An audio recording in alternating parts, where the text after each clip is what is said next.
free, fair, and credible, and that no party, no individual, no candidate is allowed to rig them or manipulate them, so that the will of the people gets reflected on the results. The people should then get the leaders that they actually voted for. Those who get the majority of the votes after they have been counted transparently should be declared the winners. So that's what my expectations are. Whether or not it will happen is, of course, another question. I hope it does. Thank you very much, Dr. Miguna. My other question is, which role do you think the diaspora should take to ensure not only credible elections are held back in their country, but citizens understand why we always have a cycle of general elections in every 5 years? So what's the role of the diaspora in this? Yeah, Bernard, I think your connection is not as good as I thought it would be. Mine is good because I connected to the wall, but sometimes your words are muffled. Okay. So let me answer the question. Yes. The diaspora plays a very critical role, not just in governance, but also in the development of Kenya. So the Kenyan diaspora is an important stakeholder in the elections and in the democratic process. The diaspora also this time will be voting. So number one, I encourage everyone in the diaspora to actually exercise their right to vote freely and make sure that they choose leaders without extraneous influence. Two, I would encourage the diaspora to make sure that they guard their votes, that nobody manipulates the votes from the diaspora. Even if it demands that they stay at the polling station until the votes are counted. It's also important that the diaspora contributes to the discourse and the debate going on in Kenya as to what kind of a country we should have and what kind of leaders Kenyans deserve. That, I think, is important because unless we do, then we won't be able to complain about leaders later on. So that's a bare minimum. Miguna, we know that you've really been having some serious problems with the Kenyan government, but we are asking this question just for us to get some more information from your end. Are you, by any chance, planning to travel to Kenya anytime soon to participate in any electoral position? Because last time you wanted to become the governor of Nairobi County with a very well-detailed manifesto. So do you have any plans in the works, Dr. Miguna? That question is unfortunate, and I get problems from you and others when you ask questions as if you have not been conscious for the last 4 years. I have not been having a problem with the Kenyan government. The regime in Nairobi violated our rights. That's not having a problem. You should be saying, we are aware that the government has violated your rights, which is not just a claim I am making. It's not an allegation. It's been validated by courts of law in Kenya. So it's a fact. The only thing that you would expect is that this regime in Nairobi of Uhuru Kenyatta realizes that power is fleeting, power comes and goes, and that eventually they will be out of power, and that respecting the rule of law and obeying court orders and upholding the Constitution are not privileges. These are not options that they have. They are obligated to do so. So when you ask, am I planning to travel as if you don't know what happened just 3 months ago is disappointing to me.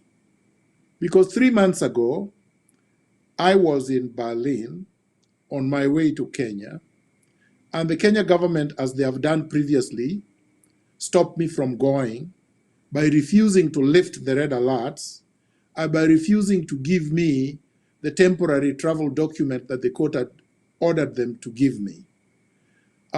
You were alive 3 months ago, and you know what I'm talking about.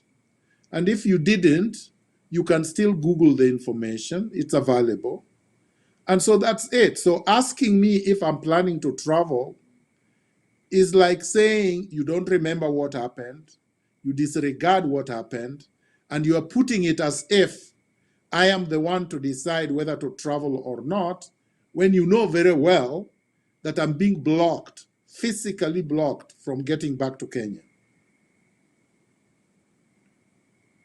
I did actually ask that particular question is that, you know, most people, including me, would like to get more information or any current information pertaining your travel back to Kenya. You know, you communicate directly to your lawyers. You communicate directly sometimes to the government, of which you have actually said they have curtailed your travel back to Kenya. That is why we are basically asking that particular question. It's not that we don't know. No, yes. No, that question is unforgivable. The reason why it is unforgivable is because it is your duty as the media, not my duty as a citizen. It's your duty to get the information, including from the courts, including from the so-called government. The court orders are published in Kenya. They're accessible to you. There is nothing I communicate with my lawyers outside those court orders. You are not governed by the private communication between me and my lawyers. You're governed by publicly available information. So the publicly available information says they have blocked me, they continue to block me, they continue to disobey court orders. You have never asked them why, even though you are a media house. You've never called them to say, look, I live in the diaspora, I run a media house, I have a member whom you have not just brutalized and violated his rights, you have denied him his constitutional and citizen rights. And what are you doing about it? You've not demanded that. And I'm saying that's disappointing. Understand your pain and your frustration, Dr. Miguna. Yes, we do understand your frustration and pain. And we followed this particular case up to today. Don't think that we have not actually followed it. Why I'm saying like that is that it's true, Dr. Miguna. These are facts, not yes. pain. Yes. That is what I'm saying. I mean, we understand your pain, Dr. Miguna. Being denied to go back to your country, that is a lot of pain. We understand that. We also followed that information whereby you even lost a very close relative and you are not actually allowed back to the country. So, asking you that particular question, by itself, you've not said, I mean, you've said that you are not going to forgive us, but don't think that we don't actually follow the information. But, you know, information is shared every day, you know, that is why we did ask you that question. But we are sorry for that, Dr. Miguna. I've lost more than 10 close relatives. I have a first cousin called Dan Otienongo right now, who was a director with the county of Kisumu, who is going to be buried this week, that I also lost. I cannot attend his funeral. And I have lost many relatives, so it's not one. But I'm not saying that I don't forgive you. I say it is unforgivable, meaning that it is a very serious mistake that you made. And also, my point is that as a media house, you fail in your duty to demand accountability from the government, your duty to source information, your duty to pressurize the government, because medias are supposed to be working in the public interest, including advocating for citizens whose rights have been violated like me. So I want KDRTV to go beyond where you are currently. I'm trying to make you better. I'm trying to make you first class. Thank you, Dr. Miguna. That's perfectly okay. We appreciate we appreciate your accolades and your advice. So, Dr. Miguna, let me also take you a little bit back and ask you a pretty simple question, because many viewers are asking this particular question here. They are saying, Dr. Miguna, why do you think that so many people love you and hate you in equal measure?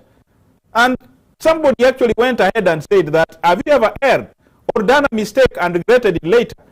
And or have you been corrected by a friend or colleague? Because some people believe you are arrogant and don't listen to advice or counsel. Dr. Miguna? I can't answer such silly questions because, Bernard, you're a human being, right? Just like me. And all human beings make mistakes. There's no human being who has never made a mistake. There's no human being who has never been corrected. So if somebody says that, they're saying I'm not a human being. Why would I entertain such a person? Why would I give that person a hearing? You see, that's a person that is defaming me. That's not a person I can respond to. You've answered the question. Thank you very much. Dr. Miguna, our other question is, what kind of leader does Kenya need to spur development and equitable distribution of resources? Does the front runners, that is Ruto or Raila Odinga, fit into that shoe, in your own opinion? And what advice do you give Kenyans as they head to the polls centers on August 8th? That's a very good question. A very good question. So number one, Kenyans, like any other society, like any other country, deserve leaders of integrity. They need leaders that are accountable to them. They need leaders with unquestionable moral character. They need leaders with visions of transformation, visions of democracy, visions of making sure that the rule of law, the Constitution as written, and democracy thrive, that everyone operates within the law in the country without favor or fear, and that the institutions that are vested with power to exercise in delivering services to the people do so through checks and balances, which means that Parliament is supposed to act to check the executive.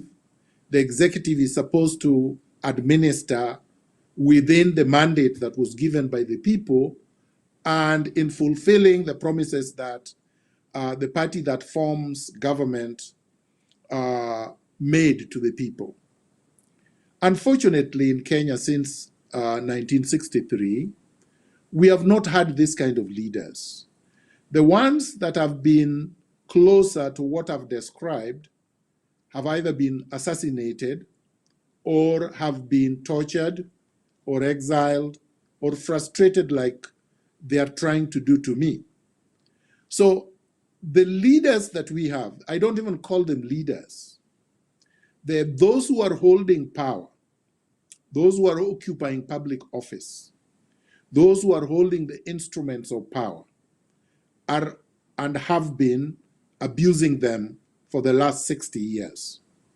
Raila Odinga and William Ruto are not that significantly different. The only difference between the two of them right now are these. Raila Odinga now has surrendered from what he was before. Raila Odinga for a long time was viewed as somebody who was championing the rights of the majority of Kenyans. He surrendered from the struggle. He has joined the group that has been exploiting Kenyans, oppressing Kenyans, looting from Kenyans since 1963. And he wants the same group that has done this to make him president through fraud. He does not care about election rigging. He does not care about human rights abuse. He does not care about plunder. He does not care about torture. He does not care about what is happening to me, for instance. He's joined Uhuru Kenyatta to fortify the status quo. And fortunately for Ruto, they have kicked him out of the status quo. They have kicked him out of power. They have kicked him out of the government, and they have made him an outsider. Now he's the underdog in the election. Now he's the one complaining about these things that I'm talking about. And because the roles are reversed, the majority of the people in Kenya see Ruto as currently better than Raila Odinga, because Raila Odinga is being used by Uhuru Kenyatta to extend his reign of terror forever. And after that, they want to change the constitution after the elections and create a one-man dictatorship, maybe a three-family dictatorship. And to me, that is unacceptable. And that is why I have appealed to Kenyans to make sure that Raila is defeated badly, so that this experiment Uhuru is trying to fortify can be defeated, and we can stop Kenya from being turned back 100 years back, so that the one-party dictatorship of Kenyatta and Moi are not brought back in the 21st century. That's what my position is. Thank you very much, Dr. Miguna. And now this begs me to ask this particular question. Are you a typical Kenyan politician who shifts alliances left and right based on personal interest, Dr. Miguna? Another silly question, because I'm the only one who has not shifted anything. Number one, I have told you clearly that Raila is the one who left the struggle. After I was arrested, and Raila is the one who conspired with Uhuru Kenyatta to arrest me and blow up my house and remove me after torturing me from Kenya, Raila surrendered to those who rigged his election in 2017. I'm not the one who surrendered. Raila did. I'm not the one who shook hands with Uhuru. Raila did. I'm not the one who is promising to follow the footsteps of Uhuru. Raila is the one doing that. I'm not the one who is supporting Uhuru as Uhuru plunders Kenya and makes Kenyans indebted to debt that nobody else has seen. The last 4 years, they have borrowed over 7 trillion Kenya shillings. I'm not the one who is supporting this tragic criminal economic practices of Uhuru of plundering the economy and stashing money in Pandora Papers. I'm not the one doing that. I'm not the one who is saying BBI is good, even though BBI is bringing back the imperial presidency. I'm not the one who is trying to control the judiciary using the ombudsman. Raila is doing that with Uhuru Kenyatta. I'm not the one who is saying that all these tragic events of 60 years are good. Raila is saying Jomo Kenyatta was a perfect president. Moi was a perfect president, even though Jomo Kenyatta and Moi tortured Kenyans and killed them. He's saying, let's forget about the Kisumu massacre. Let's forget about the Wagala massacre.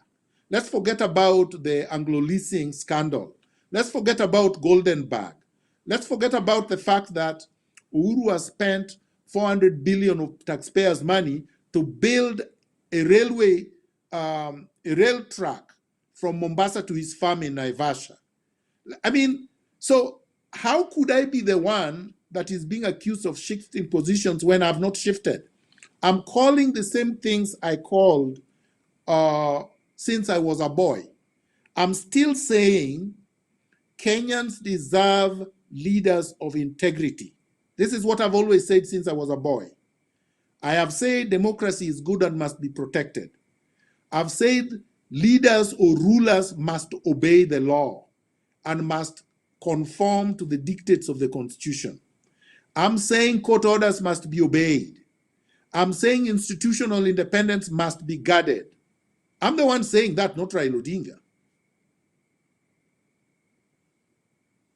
Thank you very much, Dr. Miguna.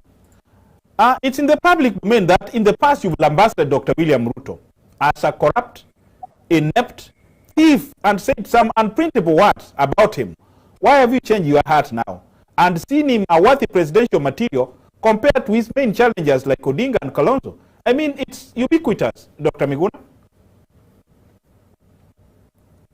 We didn't hear you, Dr. Miguna. Go ahead. I say it's nonsense because I've not changed. I've called Dr. Ruto corrupt. I still call him corrupt. I did not change. I did not say he's clean. Do you understand? I've not said he's good. Then why are you telling Kenyans? Go ahead. Let me answer the question. Go ahead. Let me answer the question. Go ahead. Let me answer the question. Go ahead. I'm saying Raila is worse. Do you understand the why? Raila is far worse. Okay? Raila betrays his supporters and behaves as if he does not have a brain. Maybe he doesn't. Maybe Uhuru took over his brain and he's now just a puppet, the way that Uhuru wants us to see him. Raila betrayed Musando. Raila betrayed me. Raila has betrayed everybody he has worked with. Raila betrayed David Ndi. Raila has betrayed everybody he's worked with. Raila is a betrayer. Between a betrayer, a traitor, and somebody who is bad but does not betray, which one would you pick? So, Dr. Miguna. Nobody would pick. No. Let me finish. You finish. Nobody would pick a traitor. Raila is a traitor to the country, and Raila is a traitor to us, the people who worked with him before. And what we are saying is that supporting Raila is tantamount to institutionalizing dictatorship. Because we know Uhuru Kenyatta is the worst dictator since Kenya's so-called independence. So Uhuru Kenyatta should retire, should go home. But Raila is trying to bring back Uhuru Kenyatta so that Uhuru Kenyatta continues to rule like Putin through subterfuge, through Raila as a puppet. And we are saying, no, we would rather deal with a real person. Ruto is his man, is a person. It's easier to fight a person and defeat him than to fight a puppet that is brought to you while somebody else is standing behind him. So my point is this. Raila is worse than Ruto. Raila is a traitor. Raila is a betrayer. Raila is a con man. Raila is a man that you cannot trust. All right? That's my point. Thank you very much, Dr. Miguna. Those are your basic, that is your opinion. Raila is not here to defend himself, but that is your opinion. But as per you... You called me for an interview. You called me for an interview. You did not call Raila. That is okay. Everybody can only express an opinion, including you. Perfect. That is why I've actually accepted. I've accepted your opinion. That is okay. But you see, Dr. Miguna, you've been preaching to Kenyans to choose the best candidate, for their country. That is what Kenyans actually know about you. But when you are telling them to elect somebody you've actually been castigating, it defeats purpose. That is our point here, Dr. Miguna, and that is why we actually asking you. Go ahead. It doesn't unless somebody took vacation from their common sense and their brain took a holiday. Elections are being held on August 9th. We know who the candidates are. And we know who has the potential, the probability of becoming president. There are only two people, Ruto or Raila Odinga. Supporting Raila Odinga means I support Uhuru Kenyatta, and I cannot. All right? So the only option is to support Ruto. It's that simple. I cannot support the person who tortured me. I cannot support the person who blew up my house. I cannot support the person who forced me into exile twice. I cannot support the person who destroyed my passport. I cannot support the person who has refused to allow me back into the country. So that leaves me with only one option, William Ruto, to defeat them. William Ruto did not have power in 2017 because he was not the president. He did not command the police. Uhuru did. And I have information that Raila met with Uhuru and agreed that I should be killed, leave alone being forced into exile. It was not Ruto. I have that information. So at a personal level, I cannot support Raila Odinga and I cannot support Uhuru Kenyatta at a personal level.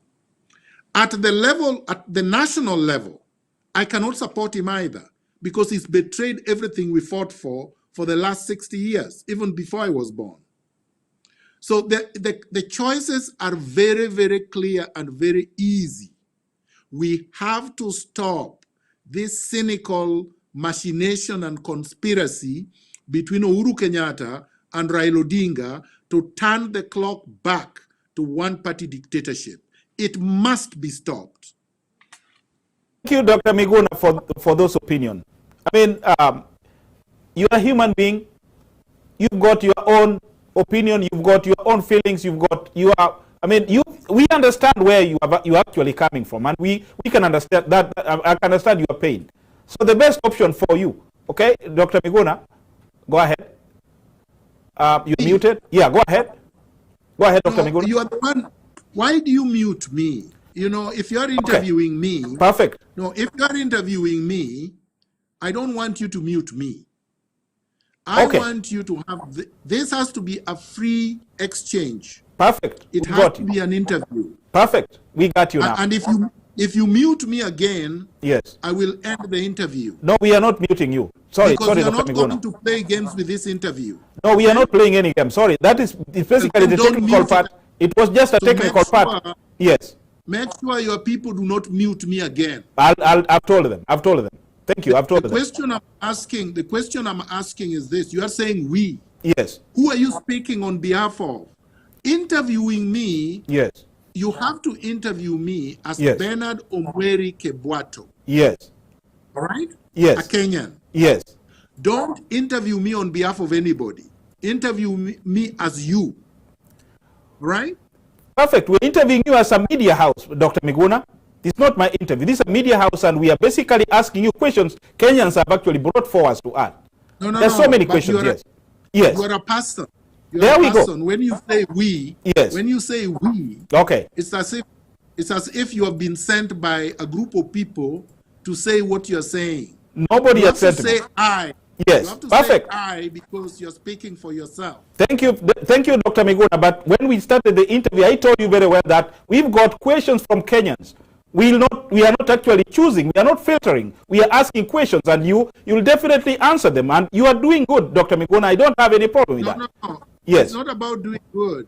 Yes. Transparency is very important in communication. Perfect. If you have a question from a specific individual, yes, say who they are so that I know who they are. Let them not hide behind you. Say so-and-so from this place is asking this question.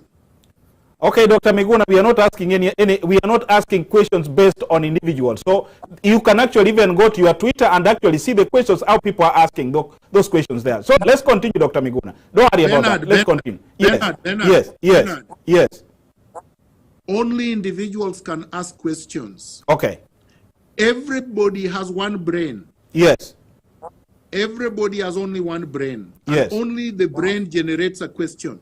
Perfect, Dr. Miguna. Let's continue then. So whoever they are, I need to know who is asking the question. Okay. And I can answer it. But I don't want this kind of, they know who I am. You're putting the question to me, but they're hiding behind you. If it is Makau Mutua asking questions, I need to know it is Makau Mutua. If it is Raila Odinga asking the question, I need to know it is Raila Odinga. And if it is Kebwato, I need to know it was Kebwato. Thank you very much, Dr. Miguna. It's Kebwato. And their question, I'll actually read you some of the questions from here. And I'll quote the names, Dr. Miguna. So let's continue. No problem. Thank you very much. Okay, thank you. Dr. Miguna, you've claimed a couple of times that the Deputy President, Dr. William Ruto, is going to beat Raila Odinga hands down.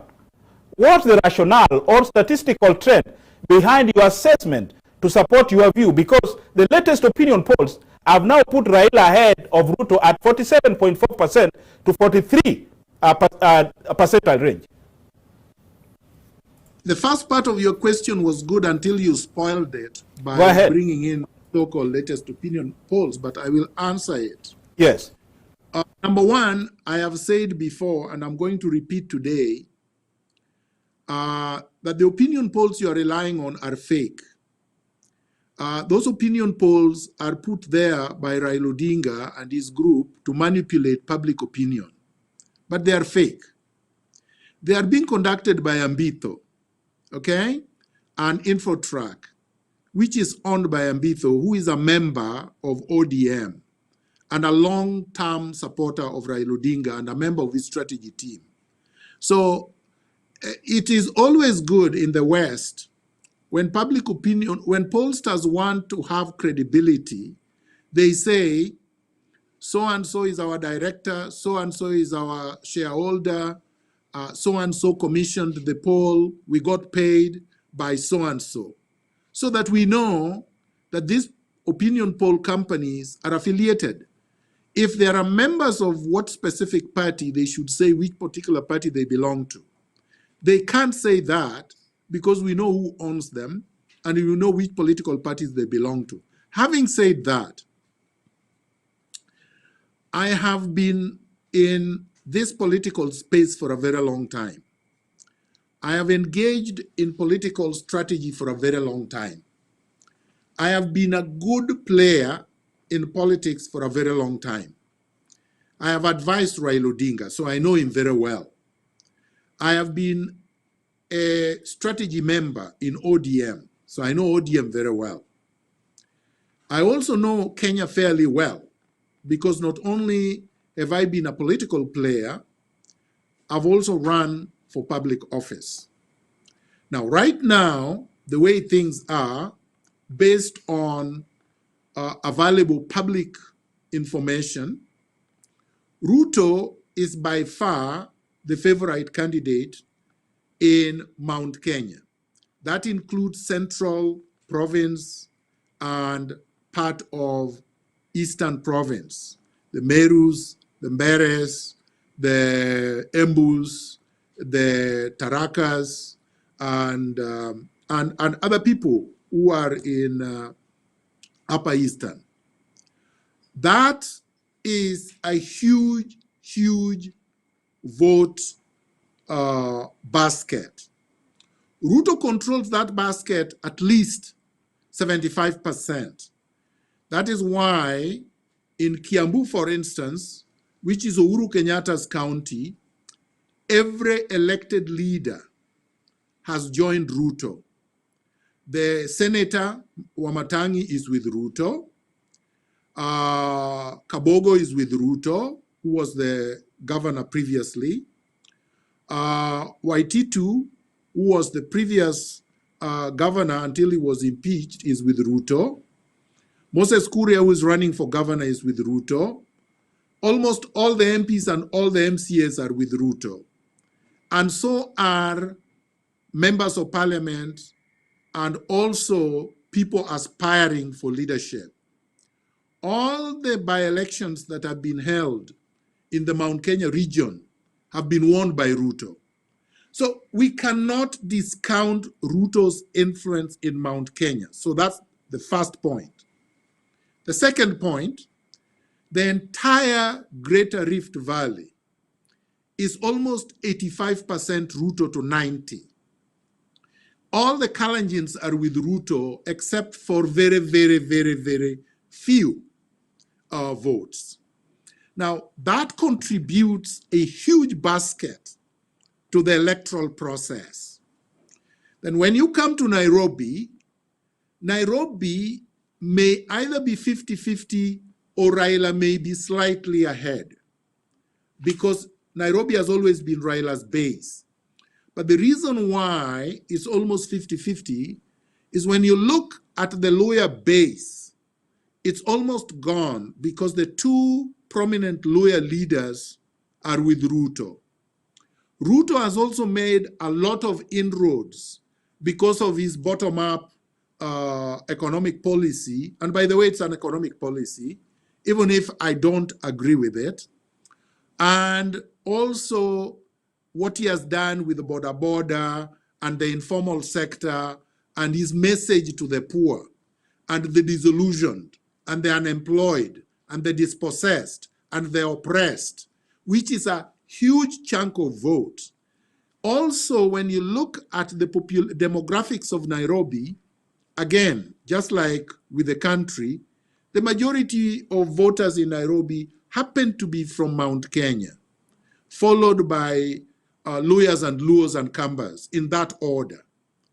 The point is, Ruto commands a huge vote basket from these bases, demographic bases. When you go to Eastern, the Kamba Nation, it's divided between Ruto and Raila Odinga and Uhuru Kenyatta. The only place where Raila still dominates is Luo Nyanza. Kisii is divided, Kuria is almost gone to Ruto, Coast is divided, Northeastern is mainly Ruto.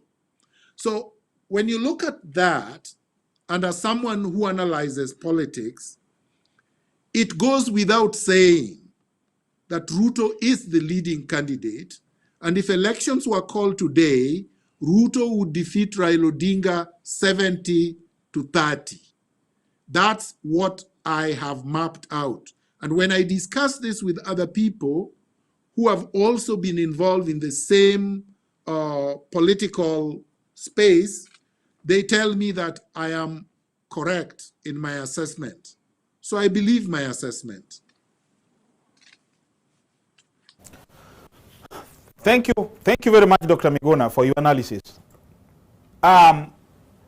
Let's not actually dwell so much on that, maybe because we'll be having a series of interviews, and we'll definitely have to chant that one so that we can really get the facts on the table and analyze them statistically, which is perfectly okay. So let's continue because of time. The facts are coming out on August 9th. I mean, that's when the facts will be known. Right now, these are just my opinions. Whoever is coming for the interview will just be their opinions. Now, obviously, on the 9th of August, Kenyans will know whether my analysis and opinions were correct or they were incorrect. And you know, if elections are credible, if I am incorrect, I will accept, oh, okay, I was incorrect. Thank you very much, Dr. Miguna. You pointed out at least a few. Let me actually ask you this particular question, because somebody already. Let me read the name. I mean, let me read the name, because you've said you want to get the name. Let me get the name so that you can actually get him pretty well. It is called Dennis Kwachwa. I don't know. Okay, that Dennis Kwachwa is asking, do you support the bottoms-up approach fronted by DP and this Kenya Kwanza duo of Musalia and Wetangula? And do you believe the coalition will heal Kenya's problems, as we've heard them claim in various political rallies across the country? I think I've already answered the question. Yes. I have said between Ruto and Raila Odinga, I support Ruto. Between Ruto and Raila Odinga. I did not say Ruto is the best candidate ever since the beginning of time. And I did not say Raila is the worst candidate ever since the beginning of time. All right? Now, I did not say, everybody knows that Miguna believes in the revolution. I believe in the transformation of Kenya from top to bottom, bottom to top, however you want to call it. I believe in the overhaul of the entire system. I don't believe in patchwork, all right? So I believe that the entire Kenyan political economic system should be overhauled from the bottom to the top, should be uprooted completely and transformed. That's what I believe in. But when we compare the puppetry of Raila Odinga, the betrayal with Ruto, of course I support Ruto. I support what they are doing, and I want him to beat Raila so badly that Raila would not be able to come back again into the political fore. That's the position. But I'm not a member of UDA. Okay. Dr. Miguna, thank you for your answer. Now, let's go and discuss about gubernatorial positions. All right. And let me now repeat, if you didn't actually hear me, let me repeat. Let's now focus on gubernatorial races across the country. We might not cover all today, but let's head to Nyanza region and start from there. Do you think that that devolution is working in Nyanza region? Are citizens getting the trickle-down effect for paying taxes? And what needs to be done, Dr. Miguna? First of all, I don't believe in trickle-down, and anybody who does not deserve my time. Okay? So trickle-down never worked. It's never worked in the US. It's never worked anywhere else in the world. Number two, it's not about devolution. It's about parties and specific governors failing. So number one, if we go to Nyanza, which is where you took me, Nyanza is controlled by Raila Odinga and ODM. So we have to be honest here. Raila Odinga and ODM has failed in Nyanza. The entire place is a mess. Homa Bay, they've been stealing 1,000% taxpayers' money. Nothing has been constructed, nothing has been done in Homa Bay. No employment for the youth, no infrastructure, nothing. No food security. All right? You go to Siaya, the same thing. You go to Migori, the same thing. You go to Kisumu, there is a little bit of development, but other than that, it's a basket case. They are grabbing land from left to right, from top to bottom. Public land has been grabbed all over Nyanza. And this is Raila's base. This is where Raila's word is the law, which means that if Raila did not want this to continue, he would have impeached the governors. At least he would have had his party impeach them. He would have not nominated them, because we know how nominations in ODM works. It's Raila who decides who gets the nomination. But he chose the worst governors. When you go to Western, Raila's governors are the worst performing in Western. If you go to Kisii, Ongwae is a mess. And the other guy, I believe, who died, was it Ngarama or Nyangarama? It was also a mess. If you go to Coast, Joho is a mess. You go to Taita Taveta, the guy is a mess. The guy should even be in jail. The one who impersonated, who forged his degree certificate from Kenyatta University. You go all over. Kidero was a mess in Nairobi. And then you saw after the handshake that Raila was saying Sonko was his best friend. Then Raila was cleaning governors all over the country, including Anne Waiguru, who is now in UDA. But all those are thieves. What I'm trying to say is this. It's not devolution that has failed. It is parties and leaders that have failed to make devolution a reality for the people of Kenya. And it is now time for Kenyans to clean the entire slate and have new people, hopefully, people who would be qualitatively different from what we have today. I saw my friend in Kisii called Simbarati doing very well. I have liked Simbarati. He's been my friend for a long time. He's disappointed me the way he's a psychopath, but I hope that if he's elected, he will be much different from Ongwae. I don't know about Malala, but I saw that they're giving him a certificate from UDA in Kakamega.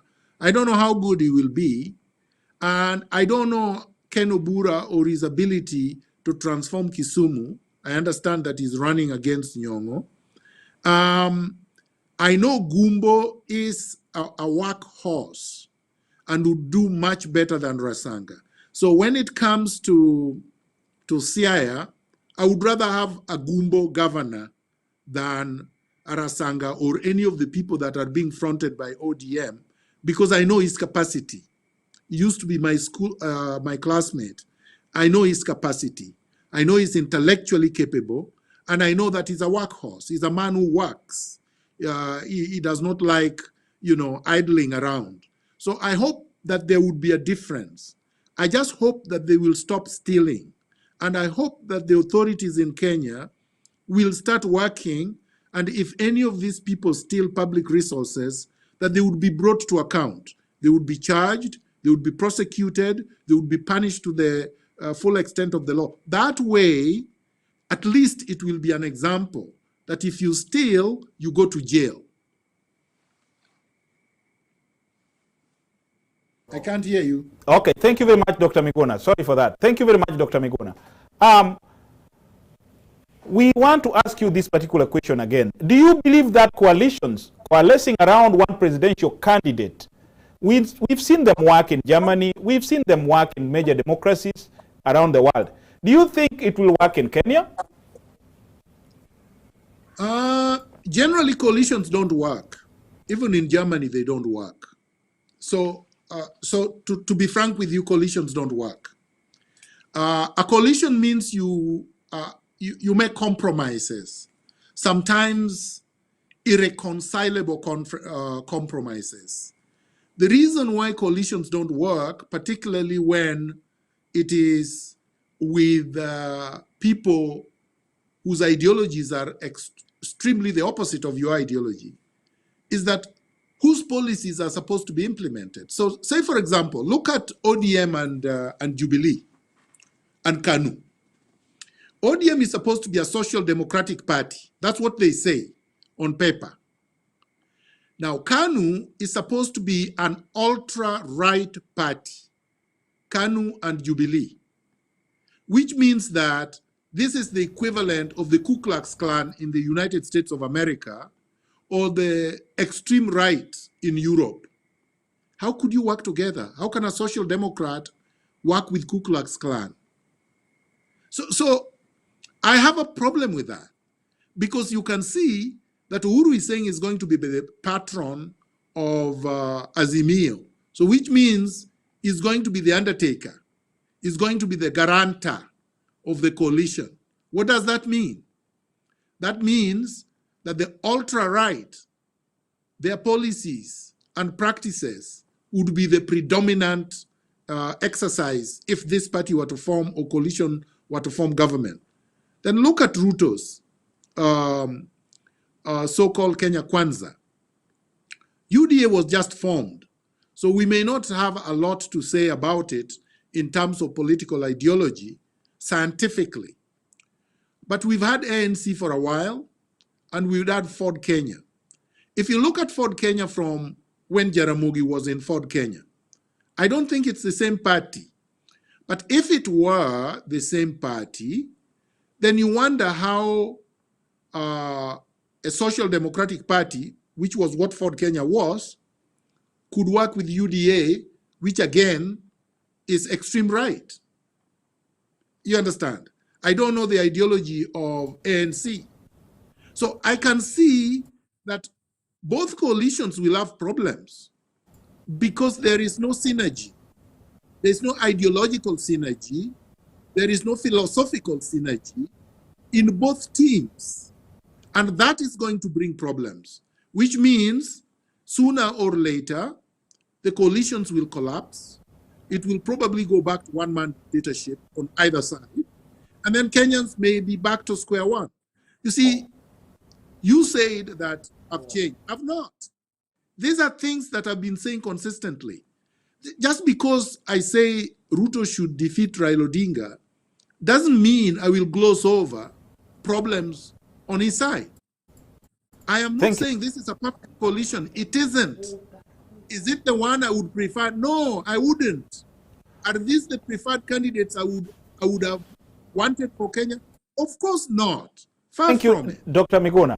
Okay, thank you very much. Let's go. Let's have a small break as we come back to finalize everything. Thank you very much, Dr. Miguna. Okay, thank you. Okay. We know how stressful it can get to take care of the healthcare needs of your loved ones, especially when they live far away from you. Money transfer services have expensive fees. They cannot ensure that your money is spent on the intended healthcare needs. And there are many questionable pharmacies that sell low quality, unsafe, and even counterfeit medications.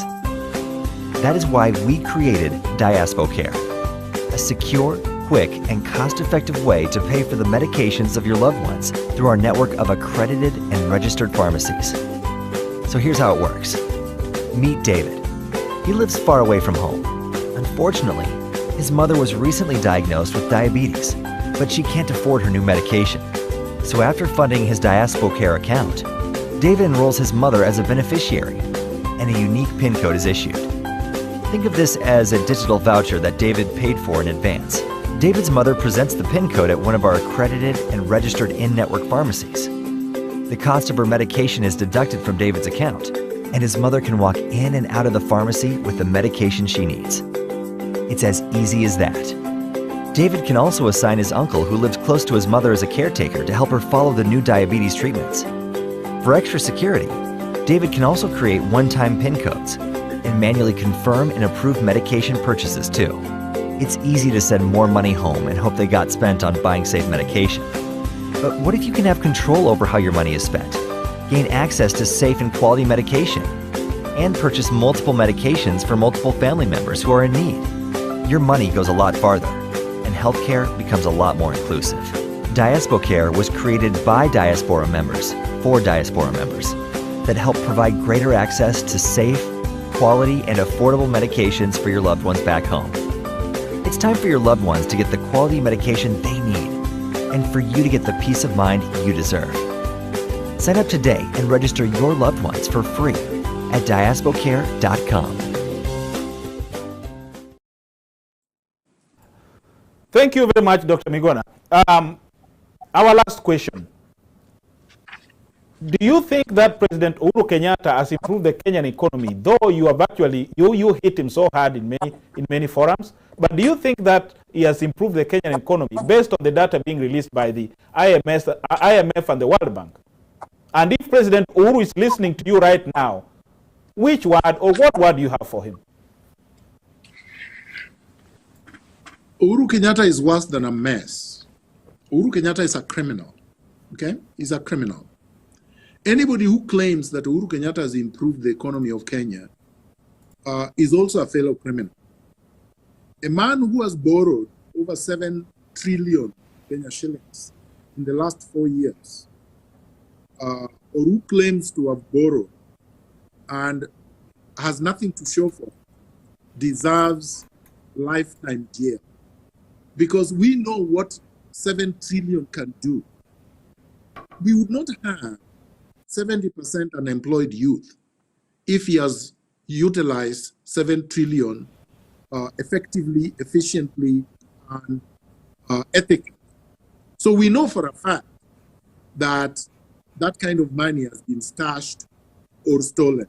Secondly, Uhuru Kenyatta's name was probably number 1 or number 2 on the Pandora's box of kleptomaniacs all over the world. People in power who are stashing public resources abroad.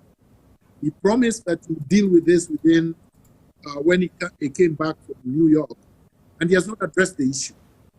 Uhuru Kenyatta presided over the worst plunder in Kenya's history.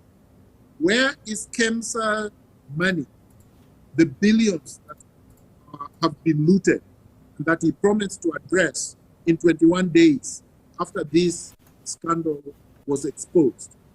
Where did he take the 400 billion for the SGR that goes to his fund? People are dying in Northeastern Province right now, the former Northeastern Province right now as we speak. Animals and human beings are dying of hunger in Wajir, in Mandera, and in the entire Northeastern, when Uhuru Kenyatta is running around politicking. People have been brutalized by the police. Extrajudicial killing is at its worst in Kenya. And Uhuru Kenyatta is presiding over it.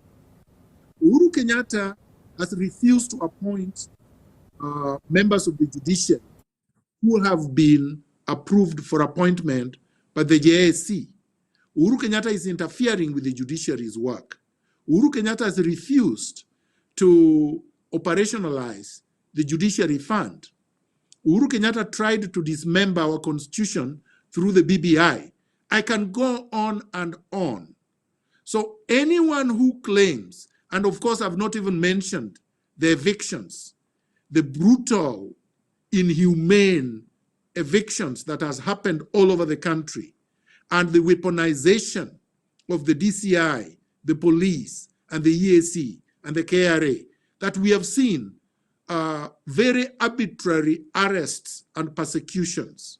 So this is not somebody that anyone should be speaking about.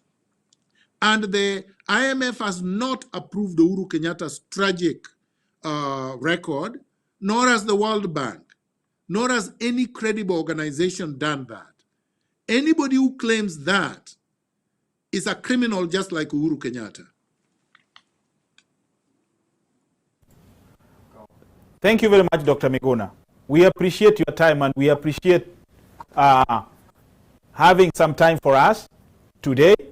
And as we have promised our viewers, we'll definitely be bringing you every week, God willing, so that you can be. Oh yeah, Dr. Miguna, what do you say about that? I hope so. Yeah, I hope so, Ben. There we go. We'll definitely be bringing you every week. Yeah, in a panel discussion. Thanks for inviting me. Yeah. Thanks a lot for inviting me, and I thank Kenyans for listening. I appreciate that. So on Sunday we are having we are having a gubernatorial candidate, Professor Sam Ongeri, on this particular show. We hope our viewers will get time again to listen to what Professor Ongeri has in stake for Kisii County. As we also are waiting a response from Simbarati also to come to this platform and sell his agenda to the people in Kisii County. We also are planning to have Engineer Gumbo from Siaya also to come and sell his agenda on this particular platform, and many more people. And then we'll be bringing Dr. Miguna to analyze a few areas in governance and in law. So till next time, we thank you, our viewers.